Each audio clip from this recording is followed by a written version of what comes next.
So we're hitting the undiscovered country here. 31 Days of Dread, Day 10. 13 Demons. This is another board game horror movie. Again, available on Netflix. Last episode, episode 9, was Beyond the Gates. This is new stuff, people. New subgenre, and it's fun. It's fun seeing what's happening with it. Let's hit that music.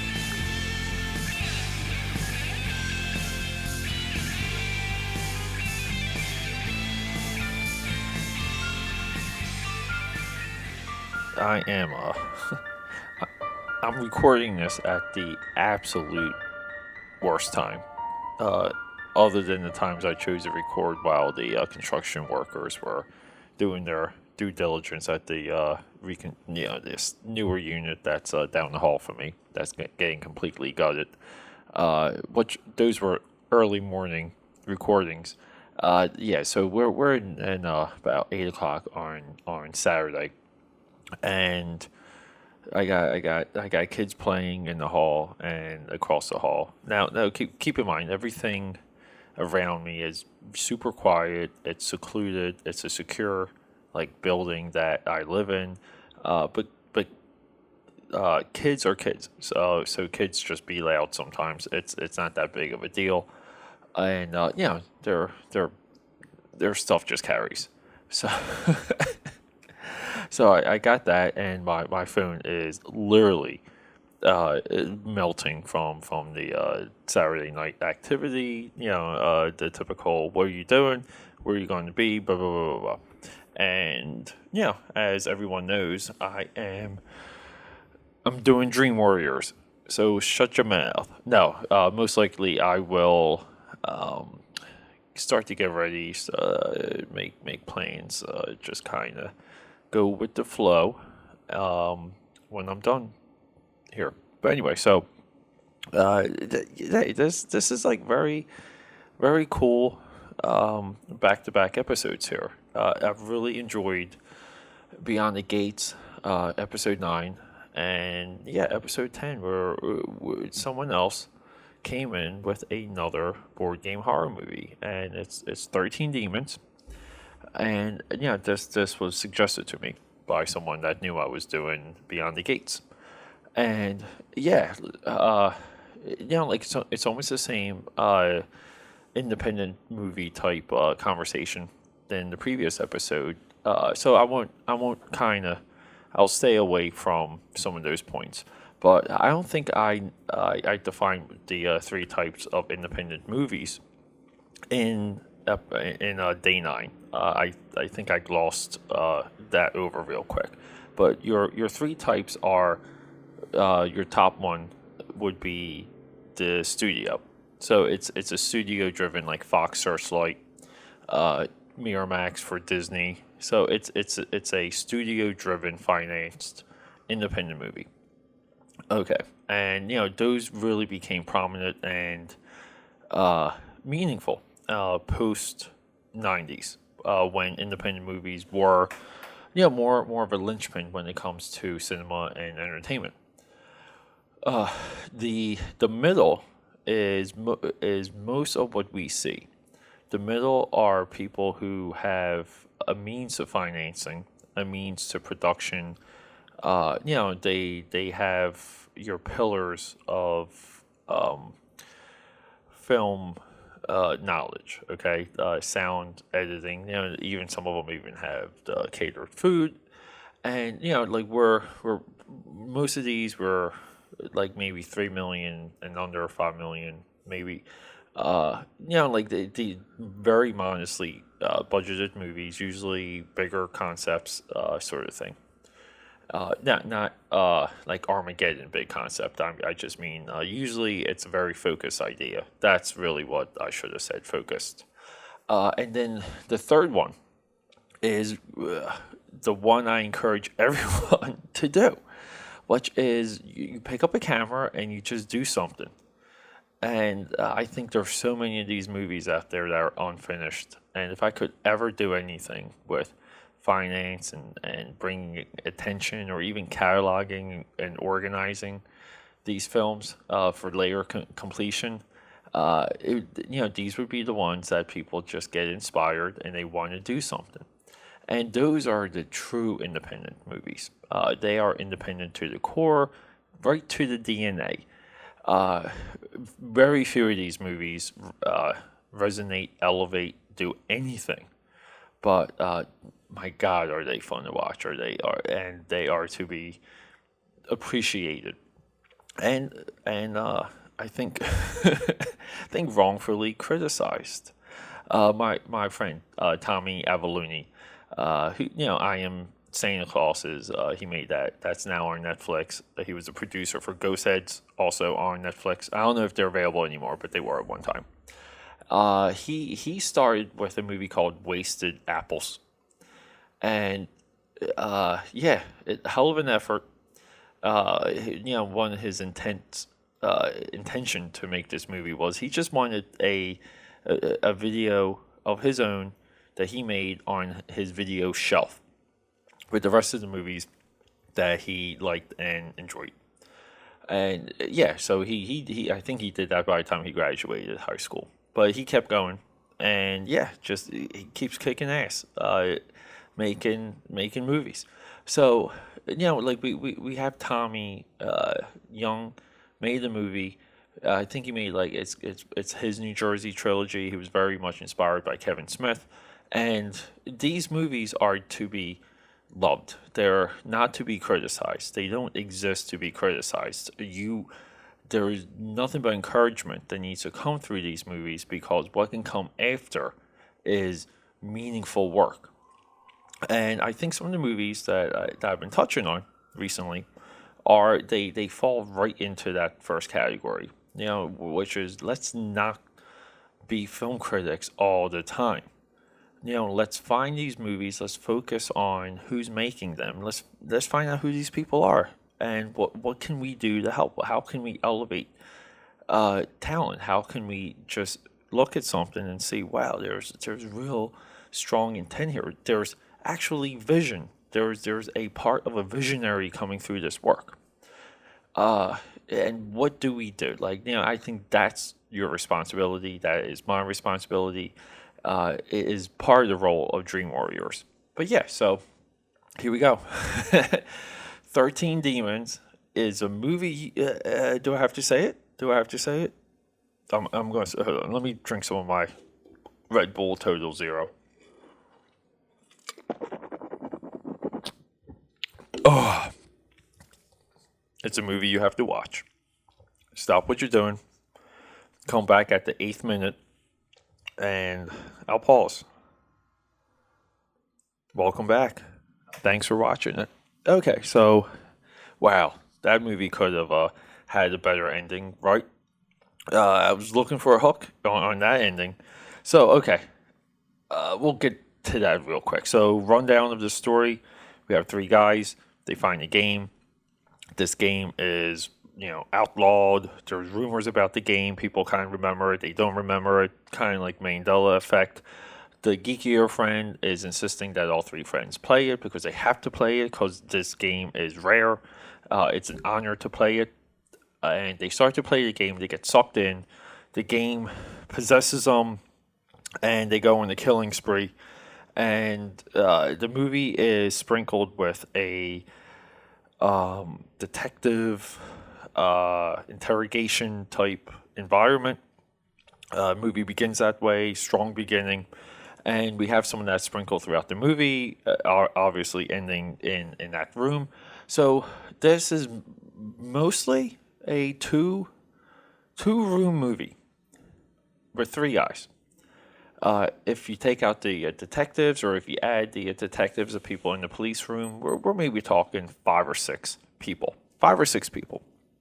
Mostly, this movie has 3 characters, speaking roles, and what, like you're saying, Pete, I thought they go on a killing spree. They do.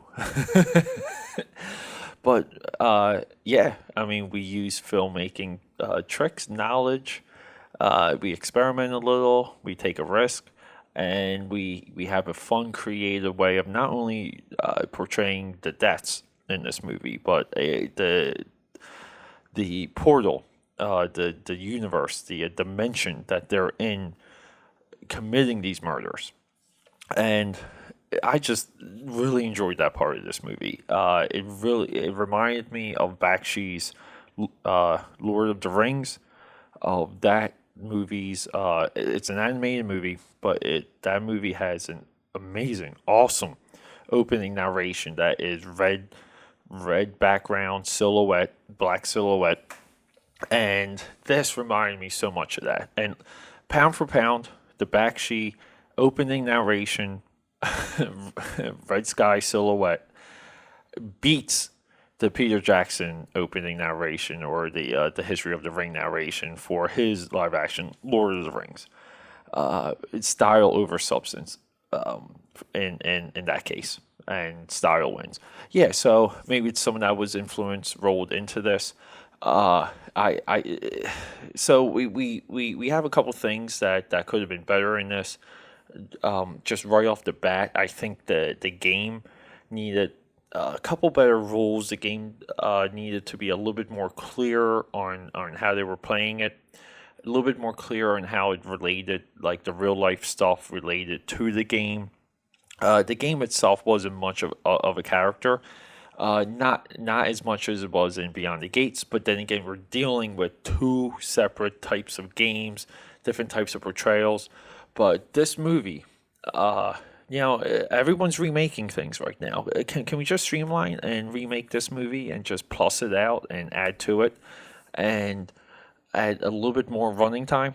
Because this movie, the concept, and you know what, the acting. I thought everyone in this movie kicked butt. I don't know who these people are. They're independent actors. They could be anywhere. They could be living next door to me. I don't know, but they were good. And could the movie have used a little bit more tension, a little bit more like dread or desperation or confusion when everything is being dissected? Because so it's not Dr. Jekyll and Mr. Hyde. These people get possessed and they vaguely remember what's happening, but there's no moments where they're struggling for their own humanity. I thought this needed a little bit more of that. But real quick, so the director, Daniel Falaki, Falacha. Okay, so I looked this guy up. Really could not find him on Twitter. Couldn't find him on Instagram. Went through his filmography. Yeah, I mean he's making movies. He has another movie out right now called The Accidental Exorcist. He made another movie. He's actually an actor. I think he was in this movie too. Alien Implant came out in 2017. Accidental Exorcist was another 2016 movie. He came out with 3 movies in 2016, 3 movies in 2015. So this dude is prolific. Okay, looks like he's been making live action movies since 2010 or 2013. It's hard to tell with IMDb sometimes. It really is. But yeah, so this. He's a guy that just making movies. Okay, he finds a way to get him out there. I think this movie just needs more love. It just needs more attention. Let's not abuse this movie. Worst part of a movie like this, it needs a hook at the end. It needs a gotcha. Didn't have it. Didn't have it. I was expecting it when. So the moment comes with the police and these guys where you know it's coming, but the police are screaming at the murderers now of these guys possessed, and they're still in their possession mode, like possession characters through the entire interrogation, but they're screaming and they're saying it's a game, it's fake, it's a game, and we have this escalating moment. And essentially what happens is it goes from there back into the portal with these two men who they confront each other in the portal, and we roll credits. Okay, so I think what it needed was that blurred line of that this is really happening, that the game is for real or it's not.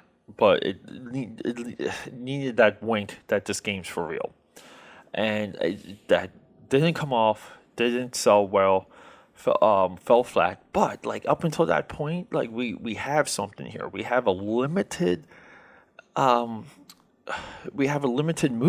like in the most positive way, in the most filmmaking of ways, which is we have three characters, we have one scene, or like one environment, one table.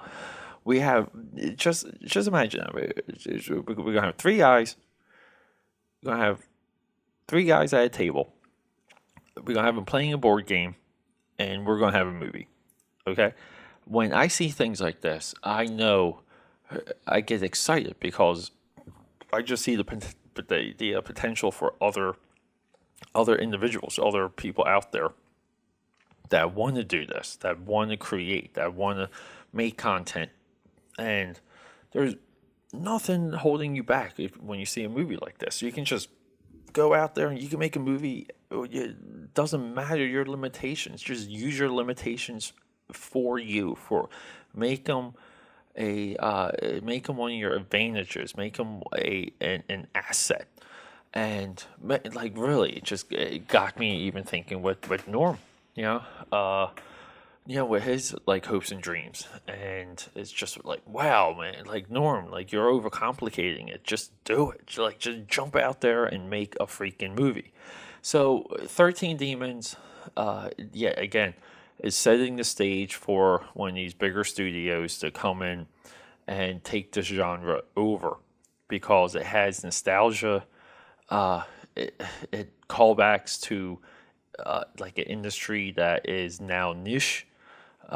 Again, you still go into toy stores and well, not really, because Toys R Us is over. But you go into Walmart, you go into Target, and they have board games there. Okay, specialty board games are through like some bookstores and stuff like that, and then we have some hobby shops. But I guess like Kickstarter is really the focus on new, cool, original board games. Maybe Mondo Tees out of Austin, Texas. But other than that, it's not this huge giant industry. It's not like a linchpin for these game companies like it was when we were growing up. And I say we, myself, cause I'm an old man. But yeah, it's great.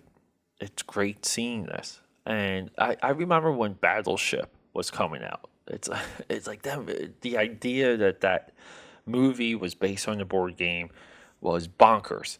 And we saw the movie and we all said, what the heck? Same reason why you say what the heck from video game board games, because video games do not have the source content to make great movies. This is a lot of people kind of miss this point. They miss this observation. But making the movie about the board game, genius! Like we really haven't seen it before, and I just want this ball to keep rolling. So yeah, I mean, I really have very little else to say, other than watch this movie, watch Beyond the Gates, watch them back to back, have a good time. Take a shot every time you see blood or violence, or every time, I would say in this one, take a shot every time someone speaks in a accent, or drink for 5 seconds every time someone speaks in a accent. Drinking game for this, okay? That you will get show wasted. But yeah, Dream Warriors, 31 Days of Dread, Day 10. Signing off, people. Be good and